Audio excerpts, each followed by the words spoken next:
കേരളത്തിൽ 13% ശതമാനം സ്ഥലവും ഉരുൾപൊട്ടൽ സാധ്യതയുള്ള സ്ഥലങ്ങളാണ്.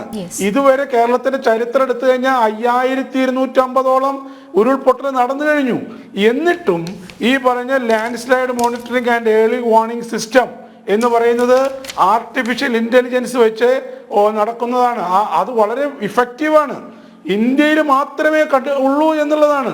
അത് ഒന്ന് വെക്കാനായിട്ട് ഇനിയും ഉരുൾപൊട്ടൽ ഭീഷണിയുള്ള സ്ഥലങ്ങളിലെ അത്തരം സംവിധാനങ്ങൾ, കാരണം അതിൻ്റെ ഈ ഒരു സ്ലോപ്പ് കൂടുതൽ ചെരിയാണെങ്കിൽ അത് മനസ്സിലാക്കാനായിട്ട് GPS സംവിധാനം അത് ഉപയോഗപ്പെടും.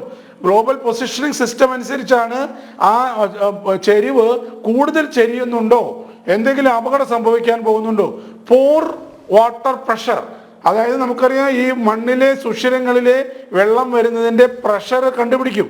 അതുപോലെ അക്വസ്റ്റിക് എമിഷൻസ്, ഈ മണ്ണിൽ നിന്ന് ശബ്ദങ്ങൾ ഉണ്ടാക്കുന്നുണ്ടോ എന്നുള്ളത്, ഈ 3 കാര്യങ്ങളും AI കൺട്രോൾഡ് ആയിട്ട് കണ്ടുപിടിക്കുകയും പെട്ടെന്ന് 7 മണിക്കൂർ മുമ്പേ പറ്റുള്ളൂ നമുക്ക് അറിയാനായിട്ട്.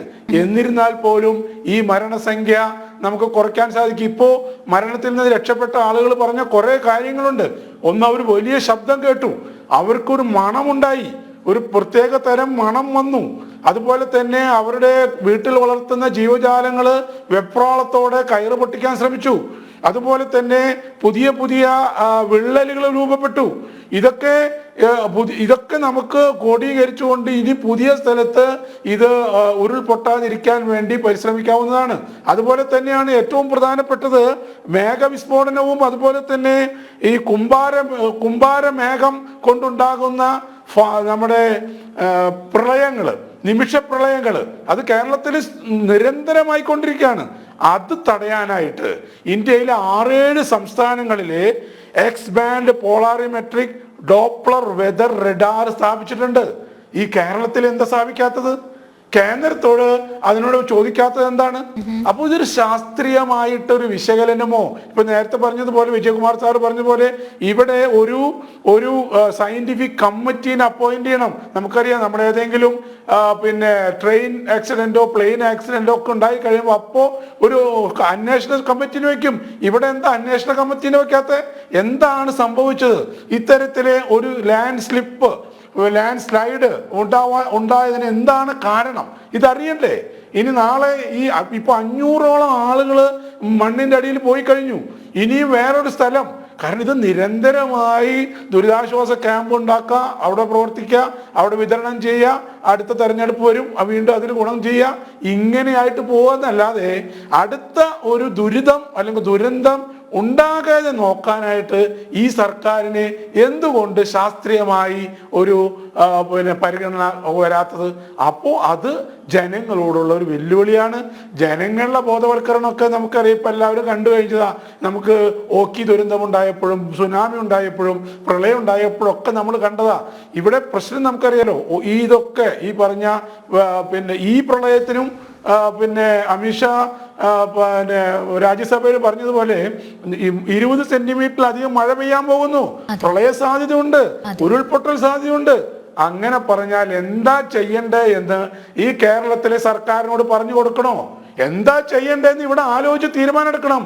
വളരെ സ്പീഡിൽ വണ്ടി ഓടുന്ന ഒരു വഴിയാണെന്ന് പറഞ്ഞാൽ അത് മുറിച്ചു കിടക്കുന്ന ആളുകൾക്ക് കൃത്യമായിട്ട് നോക്കാനറിയാം, അതിനുള്ള സംവിധാനമുണ്ട്.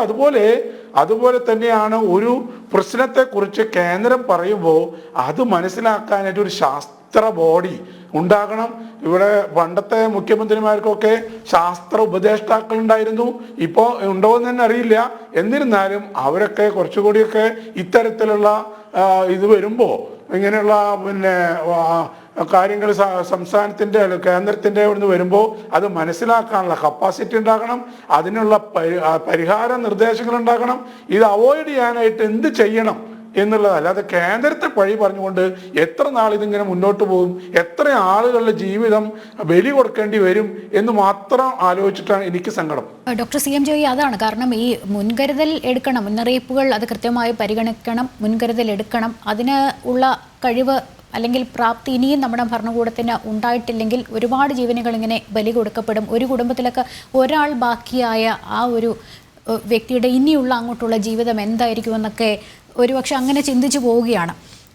അങ്ങനെ നമ്മൾ ആവർത്തിച്ച് അതിനെക്കുറിച്ചൊക്കെ ആലോചിച്ച് ഇങ്ങനെ ആകുലപ്പെടുകയാണ്. പക്ഷേ ഈ ഒരു ദുരന്തം സംഭവിച്ചു, ബാധിക്കപ്പെട്ടു ഒരുപാട് പേർ. അതിനുശേഷം വന്നൊരു പുറത്തിറക്കിയ ഒരു നിർദ്ദേശമുണ്ടല്ലോ, ഈ ശാസ്ത്ര സാങ്കേതിക സ്ഥാപനങ്ങളോ അല്ലെങ്കിൽ ശാസ്ത്രജ്ഞരോ ആ ഒരു പ്രദേശമാകെ ദുരന്ത മേഖലയായി പ്രഖ്യാപിച്ചിരിക്കുന്ന സാഹചര്യത്തിൽ അവിടം സന്ദർശിക്കരുത്, റിപ്പോർട്ടുകൾ തയ്യാറാക്കരുത്, അത് അങ്ങനെ തയ്യാറാക്കിയിട്ടുണ്ടെങ്കിൽ പോലും അത് മാധ്യമങ്ങളോട് അല്ലെങ്കിൽ പൊതുസമൂഹത്തോട് പങ്കുവെക്കരുത് എന്നുള്ളത്. പിന്നീട് അത് തിരുത്തി അതൊരു തെറ്റിദ്ധാരണയായിരുന്നു എന്നൊക്കെ മുഖ്യമന്ത്രി പറഞ്ഞു. പക്ഷേ അതങ്ങനെ അങ്ങ് ഒരു തെറ്റിദ്ധാരണയിൽ സംഭവിച്ചു പോയതാണെന്ന് താങ്കൾക്ക് തോന്നുന്നുണ്ട്? ഇതൊരു ഒളിച്ചുവെക്കലായിരുന്നില്ല, ഒളിച്ചുവെക്കാനുള്ള ശ്രമമായിരുന്നില്ലേ?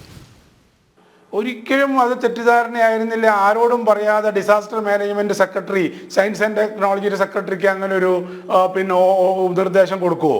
ഈ മുഖ്യമന്ത്രി അറിയാതെ അങ്ങനെ ചെയ്യുമോ? ഇതെന്താണ്, വെള്ളരിക്കപ്പെട്ടനാണോ?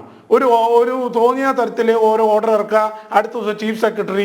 ഞങ്ങൾ അങ്ങനെയല്ല ഉദ്ദേശിച്ചത്, പാനിക് ആവുന്ന തരത്തിലുള്ള കാര്യങ്ങൾ പറയാതിരിക്കാൻ വേണ്ടി കൊടുത്ത ഇതാണ്. അത് പക്ഷെ വേണ്ട വിധത്തിൽ ഫലം കണ്ടില്ല, അതുകൊണ്ട് അത് പിൻവലിക്കുന്നു എന്ന് പറയുന്നു. നമുക്കറിയാം ഇതൊക്കെ ഒരു തട്ടിപ്പിന്റെ ഭാഗമാണ്. ആളുകളെ എങ്ങനെ പറഞ്ഞു പറ്റുക? ഈ കമ്മ്യൂണിസ്റ്റ് സർക്കാർ, കമ്മ്യൂണിസ്റ്റ് സർക്കാർ ഭരിച്ച സ്ഥലങ്ങളിലൊക്കെ ഇതൊക്കെ ഉണ്ടായിട്ടുണ്ട്. ശാസ്ത്രത്തെ അവർക്ക് പേടിയാണ്. സ്റ്റാലിൻ ഭരിക്കുമ്പോൾ ശാസ്ത്ര സാങ്കേതിക റിസർച്ചൊക്കെ നിർത്തിവെച്ചു. അതുപോലെ തന്നെ അവിടെ ശാസ്ത്രജ്ഞന്മാരെ വെടിവെച്ചു കൊന്നു. എത്ര തരത്തിൽ ശാസ്ത്രം വളരാതിരിക്കാനായിട്ട് ശ്രമിച്ചു എന്നുള്ളത് നമ്മൾ കണ്ടതാണ് സോവിയറ്റ് യൂണിയനിൽ. ഇപ്പൊ ചൈനയിൽ എന്താ സംഭവിച്ചത്?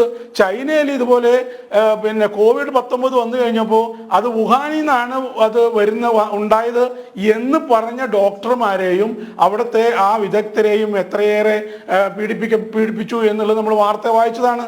ഇതൊക്കെ പല രാജ്യങ്ങളിലും, ഇന്തോനേഷ്യയിൽ അവിടുത്തെ കണ്ടാമൃഗത്തിന്റെ നമ്പർ ഗവൺമെന്റ് പറഞ്ഞത് തെറ്റാണ് എന്ന് പല ശാസ്ത്രജ്ഞന്മാരും പറഞ്ഞപ്പോൾ ആ ശാസ്ത്രജ്ഞന്മാർക്ക് പിന്നെ ഇന്തോനേഷ്യ സന്ദർശിക്കാൻ ബാൻസ് ഉണ്ടാക്കി. അപ്പൊ ഇതാണ്. അപ്പൊ അതുകൊണ്ട് സർക്കാർ പൂർണ്ണ പരാജയമാണ്.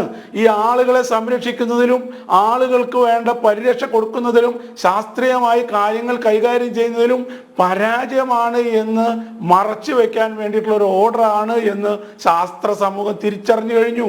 ഇവിടെ ഇപ്പൊ ശാസ്ത്രീയമായിട്ടാണ് നമ്മളിവിടെ ശവശരീരങ്ങൾ ഉണ്ടോ എന്ന് കണ്ടുപിടിക്കുന്ന റഡാറ് വന്നല്ലോ. അതുപോലെ ലോകം എന്തുമാത്രം അഡ്വാൻസ് ചെയ്ത് കഴിഞ്ഞു. അപ്പോൾ അത് നമ്മൾ എടുക്കണം.